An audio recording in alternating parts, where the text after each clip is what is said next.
Okay, so we'll click back and we'll click back, and so that was Fischer versus Reszewski. We got another Sicilian somewhere. Fischer versus Tao. He actually beat Tao in this game. Is this a game I've covered? Yes, it's a game I've got a video of. So we skip it. I've already got a video annotation of this game on YouTube. This is the one where Tao blundered in the opening. After G3 he was supposed to play A6, but there's a video on this, and it went into a long deep blunder now. Okay, so there's a video on that. Forget that game. Let's do another game.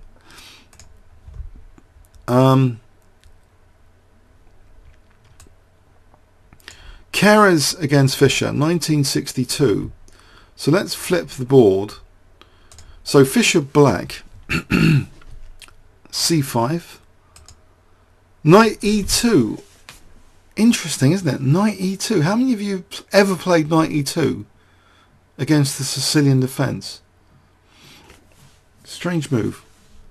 So he's just going to go into some sort of closed variation. He's going to play G3, right? So he's transposing into a closed Sicilian defence.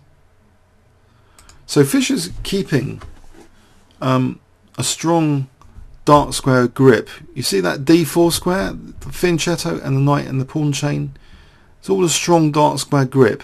But C3, is it going to dislodge Black's grip on the dark squares? Oh, seeing God, he's done what, this particular game, Keres against Fischer, or would you still like to go over this game just briefly, or the other game? But we've both got videos of the other game. You know the Fischer Tao game, we've both done, both me and Scene have got videos of that. So should we just, well, given we're on this game, should we just carry on this one? Okay, so C3, so White's going to try and play for D4. So E5, and he's playing how Gryzczuk is playing, you know, this bind, this Maroczy bind in reverse, if you think about it. Though both these pawns are trying to restrain White from playing D4. So D3, chicken. But maybe he could have played D4 as a temporary pawn sack, you know. So D3, and White's already kind of passive. So knight G7, Black's got a beautiful position, but White's trying to undermine now with B4. So I wonder, actually here, Fischer could have played A5 as well, but so he lets White play B4. He didn't need to let White play B4, surely. Yeah. So B6, okay. He's playing a bit like Gryzczuk. And now he just takes. He just takes. So he's extending the scope of his bishop. And now D5. And now we see what's been revealed, that this B4 may be a bad move because of this bishop on this diagonal. With this counter, it seems Black has a comfortable position, because you can imagine E5 is almost positional suicide, but it's actually played because like the F5 square and G4 are all very weak, and this pawn is hemmed in by the bishop on C1. Doesn't it look like a rubbish position already for White because of this blockade on F5? Well, the fianchetto bishop means that's not a problem. If you've got some bishops covering key squares, it's not as weak. So maybe he's thinking he's going to play D4 and reinforce his position somehow. So bishop G4. So Fischer doesn't mind giving up the light squared bishop to try and maybe put more pressure now with these knight blockades coming up. So is there going to be a knight blockade? He gives up his light squared bishop. And actually, instead of the routine knight F5, which maybe leaves D5 weak, he actually plays F6. Wow. F6. What is all this about? He's trying to like isolate these pawns, I guess. If this pawn goes, then we've got an isolated pawn on F4 and one on H3. We've still got our blockade square on F5, but it looks as though White's opening has gone wrong through simple looking positional play from Black so far. Would you guys agree? So what if e6 was played? Actually, b5 was apparently played, but let's have a look at e6. Totally equal, really.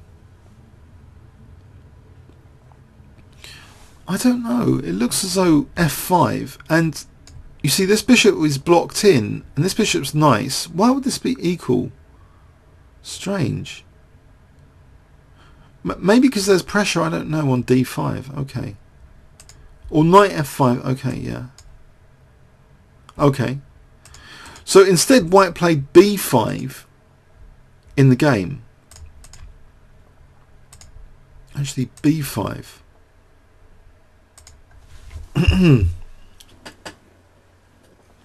So this is decentralizing a knight. Kicked to the edge of the board. A knight is on the rim is dim. Or is it? It's got, you know, knight b3 is an immediate threat. e5 is still under fire. So what does white do? Knight d2, defending against knight b3 maybe. Now takes the rook. And now the knight was distracted there, so he pounces in to grab, cheekily, the dark square bishop. Why not? Get the dark square bishop. Right? And now, surely e5 is a bit weaker now without the dark square bishop. So he starts hitting e5. d5 has to be kept protected from the knight, though. So Fischer's got a problem. How does he put more pressure on e5 without dropping d5?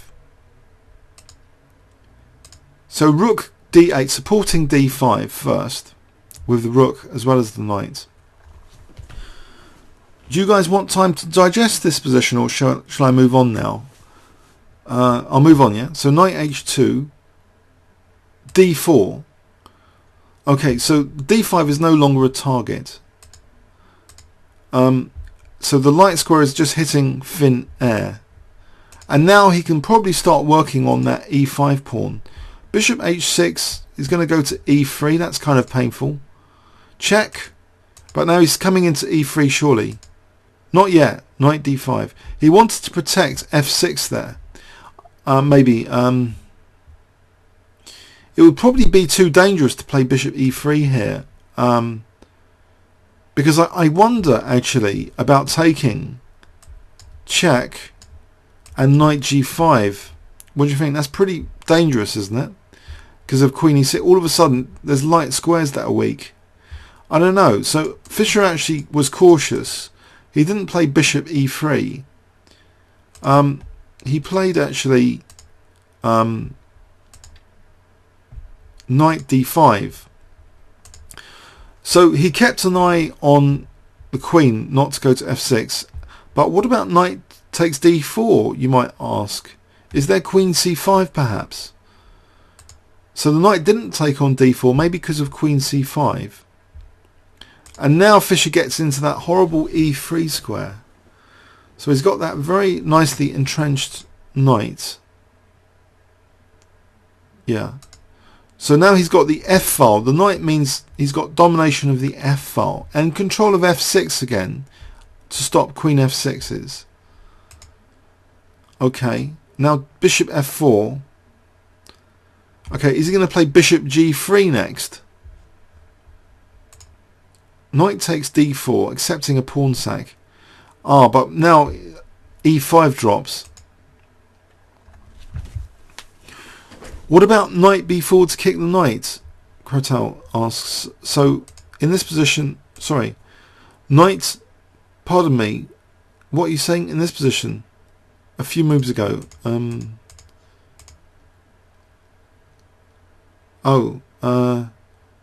Sorry, what move number? Should we just get to the end of the game and then do another pass through? Hang on.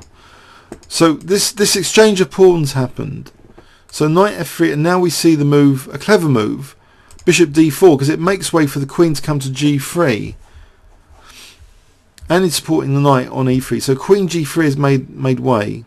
So takes, okay, he takes the rook first, and now he pounces in with queen g3. So he's temporarily knight and bishop for rook. But he's picking up a pawn. And now queen f5. And I don't know. What's happened? Is this still better for black?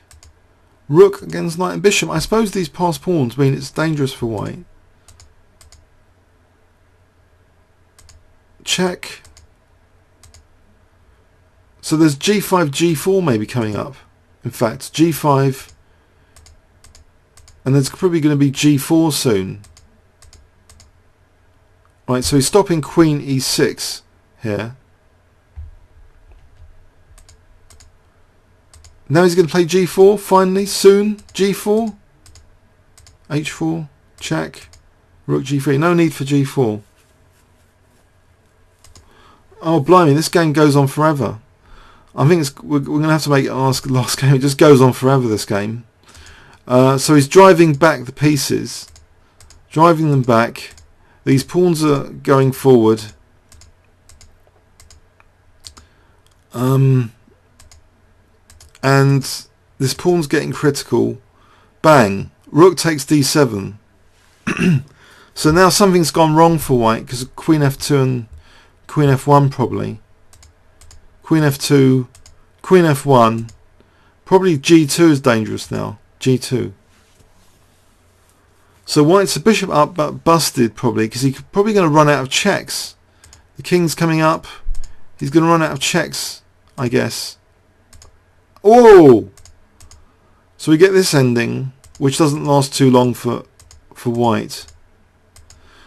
Oh god, it's a draw. What an awful game. We shouldn't have had a look at this game. Oh, after all that. Oh. I don't know. That was a bad game. It wasn't memorable, was it?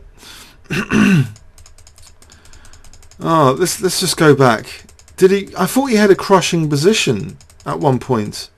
In any case, here he had all these trump cards: the rook, the knight. So what happened here? He played bishop f4, and then bishop d4 seemed like a cunning move. Oh dear. I